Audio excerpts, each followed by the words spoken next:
pas, les études l'ont relevé, le cerveau a tendance à s'accrocher à plus de négativité et ça beaucoup plus rapidement que la positivité. Donc quand il s'agit de cultiver sa confiance en soi, assurez-vous de mener votre bataille interne, qui est l'assainissement de votre dialogue interne. Parlez bien, exprimez-vous avec beaucoup plus de confiance. Et dites-vous en fait que vous êtes tout simplement le reflet de votre dialogue interne. Lorsque vous voulez devenir une personne confiante, développez ce qu'on appelle un bon raisonnement.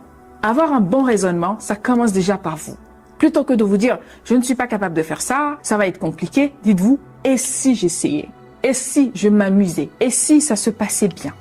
Remplacez toujours par « ça va mal se passer, je ne vais pas réussir », la négativité, la négation par « et si ça marchait ? Et si j'essayais ?» Je dis très souvent quand il s'agit des projets, quand il s'agit plutôt pour moi de construire des projets et que j'ai des doutes parce que nous sommes humains, il nous arrive à tous d'avoir des moments de doute. Et il m'arrive parfois de me dire « au moins j'aurais essayé ».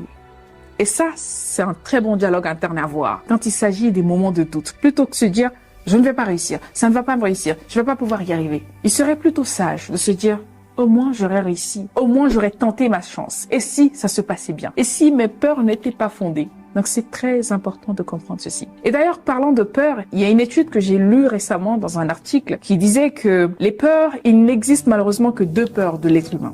C'est-à-dire les peurs que nous entendons en général lors des bruits qui sont émis quelque part. C'est-à-dire que là, nous sommes assis en train de parler, en train de challenger, en train de prendre du bon temps et qu'à côté, on entend un bruit qui fait boum.